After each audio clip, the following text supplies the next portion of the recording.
الحمد لله رب العالمين والصلاة والسلام على أشرف المرسلين نبينا محمد وعلى آله وأصحابه أجمعين أما بعد. We'll continue our class and going over the book الأجوبة الوادعية على الأسئلة النسائية. The answers of Sheikh Muqbil bin Hadi al-Wad'i rahimahullah on questions regarding the matters of the women. And we're still in the chapter regarding the women who are on their menses, also the matters regarding pregnancy and bleeding after giving birth. And in the previous class, we mentioned the answer of Sheikh Muqbil rahimahullah, along with mentioning the stronger opinion and the matter of the women who are on their menses touching the mushaf and whether or not they are allowed to, and also reciting Quran. And we said the stronger opinion is that the women who are on their menses should not directly touch the mushaf.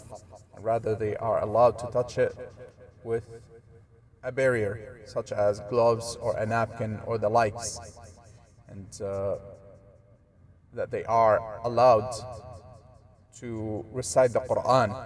This is a stronger opinion regarding this matter. And also, the women, they can touch books of tafsir.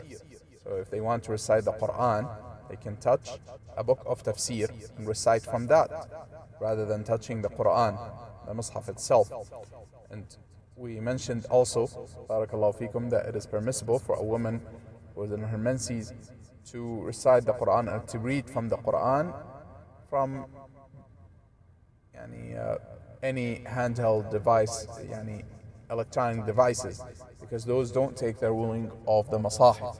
So she's allowed to touch, of course, and hold her cell phone, which can contain an app, can have an app that has the entire Quran or parts of the Quran, and she's allowed to open it and recite from it. There's no harm, bi'idhnillahi ta'ala, because the cell phone does not take the ruling of the Quran. Now, على كل حال, al-Sheikh rahimahullah, he pointed out, he wanted to mention a mistake or something that some people fall into. قال al-Sheikh rahimahullah, he said, تنبيه وفائدة, he said a benefit and also a warning. قال بعض أهل المذاهب, ذكر هذا بعض أهل المذاهب يقولون المرأة إذا كانت حائضا تتوضأ وتستقبل القبلة وتذكر الله حتى تألف العبادة. قال وهذا أمر ما أنزل الله به من سلطان. So the Shaykh rahimahullah mentioned that some of the people of knowledge, they say that if a woman who is in her menses, that she performs wudu and then she faces the direction of the qibla and then she remembers Allah subhanahu wa ta'ala. They said so that she does not feel like she is far away from the worship of Allah subhanahu wa ta'ala. He said this is a matter that there is no proof of. Allah subhanahu wa ta'ala did not send anything in regards to that. قال نعم تذكر الله على كل حال. He said yes, she should mention Allah subhanahu wa ta'ala on whatever situation she is upon. أما والحمد لله باب الذكر كبير وواسع. قال أما the matter of the remembrance of Allah subhanahu wa ta'ala and the mentioning of Allah subhanahu wa ta'ala is something that is easy and something that has a lot of different possible ways. قال أما أن تذهب وتتوضأ تستقبل القبلة كهيئة المصلي. He said as for her going and performing wudu and then facing the direction of the qibla as if she is going to pray, وتذكر الله سبحانه وتعالى, and then she remembers Allah subhanahu wa ta'ala, mentions Allah subhanahu wa ta'ala. قال فهذا ليس بصحيح. He said this is not correct. والنبي صلى الله عليه وسلم كان يذكر الله على كل أحيانه. The Messenger صلى الله عليه وسلم used to mention Allah subhanahu wa ta'ala upon all of his situations. طبعا الحديث متفق عليه. This hadith is agreed upon. فممكن أن تذكر الله بأذكار الصباح وأذكار المساء. She could remember and mention Allah subhanahu wa ta'ala with the remembrance of the morning and the night.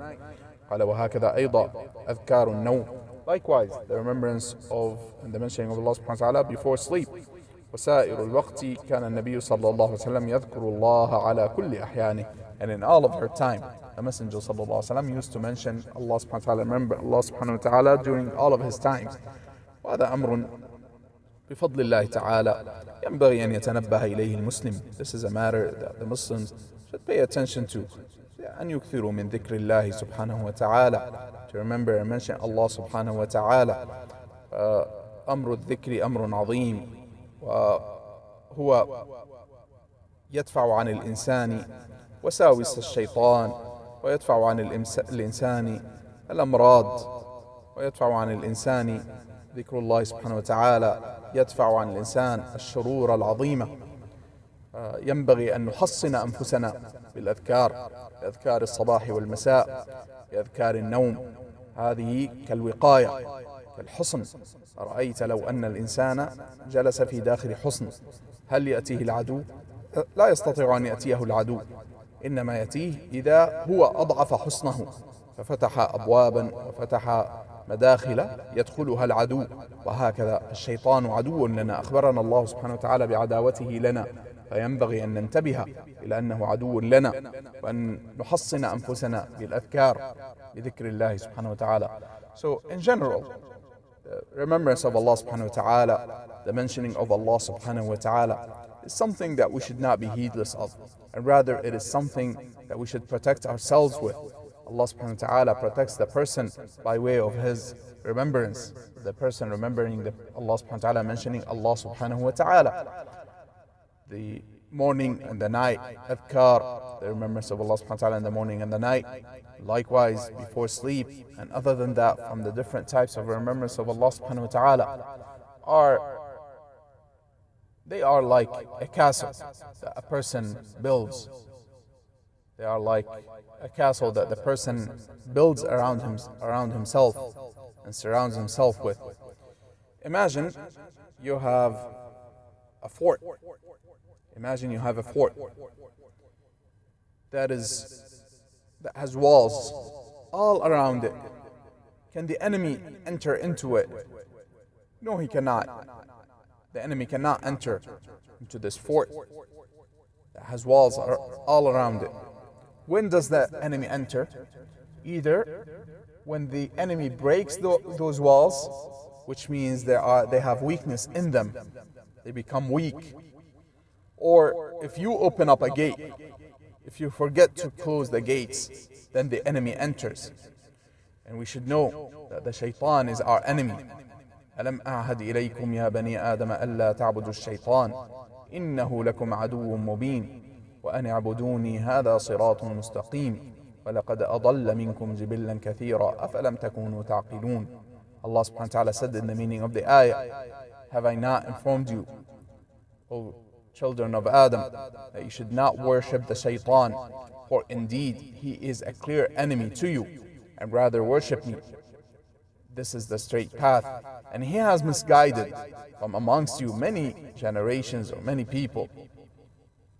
So Allah subhanahu wa ta'ala told us of the animosity of the shaitan towards us, that he is our enemy, he has enmity towards us. And so Allah subhanahu wa ta'ala warned us against this and told us that he is our enemy.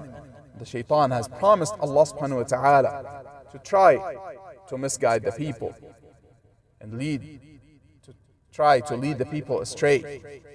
And so it is upon us to take the shaitan as our enemy.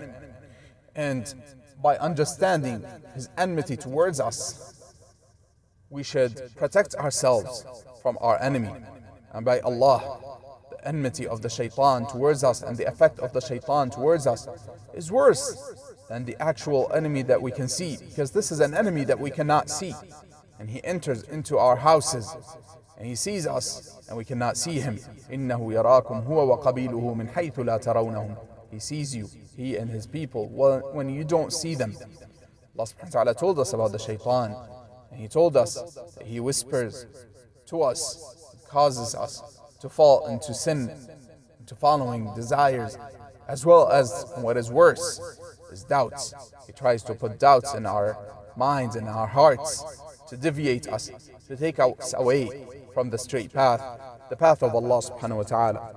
So it is upon us to protect ourselves from the whispers of the shaitan, from the doubts of the shaitan, from the desires that the shaitan tries to put in our hearts.